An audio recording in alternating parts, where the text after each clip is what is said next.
This is Jack again, so I'm continuing with the mind placement. The Anunnaki, the serpents and the Syrians realized they required to rule existence. It means all beings in existence, no one excluded. They were the only three standing and remaining in existence. To remain in existence, to rule, and of course their races. And thus they found that method to basically how they captured all of existence. Firstly, they placed the gravitation manifestation the Atlanteans used here on Earth into all of the planets, with all the races within. Why did they do that? Because they knew if they placed that in, eventually the planet will manifest, but not the beings themselves, and they'd have a problem. Because themselves in the city won't be able to manifest or exist there on the planet, and they'd be able to be captured easily, or be able to be lured easily. So that's what they did, secretively of course. They placed in the gravitational core into all the planets, on which there were beings existing in, and upon with their cities. And so first they had that taken care of, so that they can do that and capture the beings and lure the beings more easily. So Anu said, right, once we capture these beings, we're going to place them all in this dimension.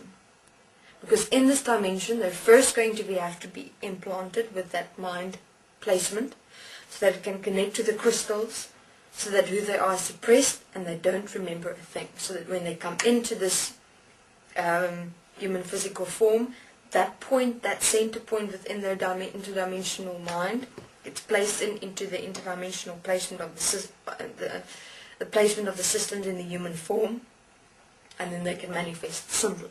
And then when they die, they don't remember a thing, they don't remember who they are, they don't remember what they experienced, and we can just recycle them all the time. So that's how everything started getting together. Once they had the dimensional placement in place, which is called the dimensions, or you know when you cross over or die, where you go to, etc. That's the place. And first then what they did, after all this was now prepared, after this dimension was prepared with the crystals, of course they killed a few ape men to die and have the beings go into the dimension, quickly place in that system and have them see what happens. So then basically they become just floating zombies. Just floating, that's all they did. They're dead to a certain extent. And then Anu was satisfied. The Syrians were satisfied. The serpents were not yet satisfied, of course, because they did not yet know what was exactly going to be their role in all of this. And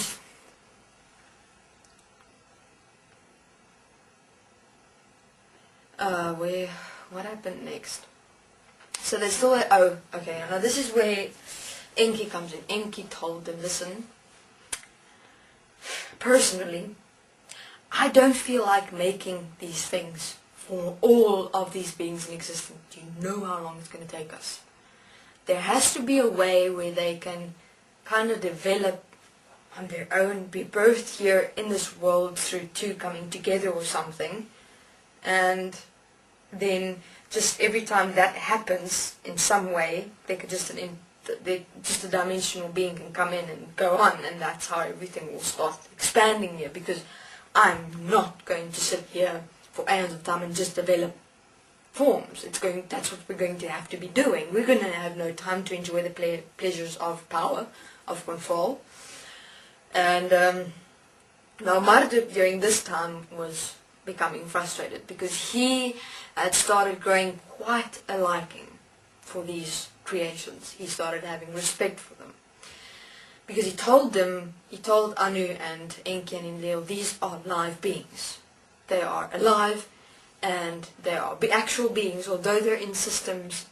How would you feel if you were in them? Of course they laughed at Marduk in his face, saying to them, you're not going to get anywhere if you feel anything for anyone. Yet if you want to, you're more than welcome. And Anu threatened Marduk. He said to Marduk, Marduk, if you don't shut your mouth, if you don't stop, I will manifest you into one of these forms, and then that's it.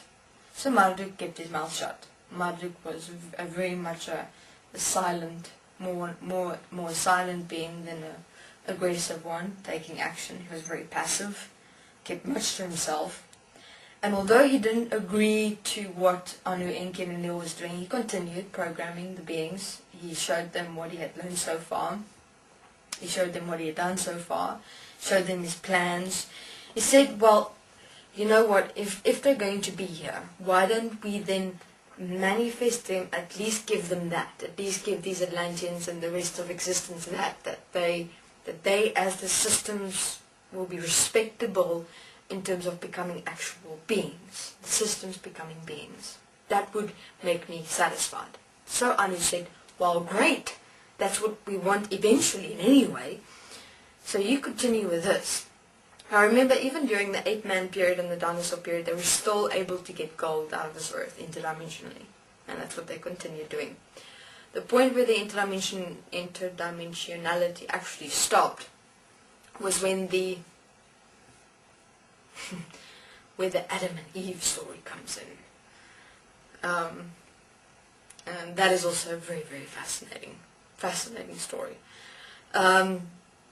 So Marduk continued his programming. He became very smart, very clever, insightful. He worked closely with Enki and Enlil as well. Enki was more in terms of the development of the DNA. Enlil was more the female-male manifested expression, how that the organs will work.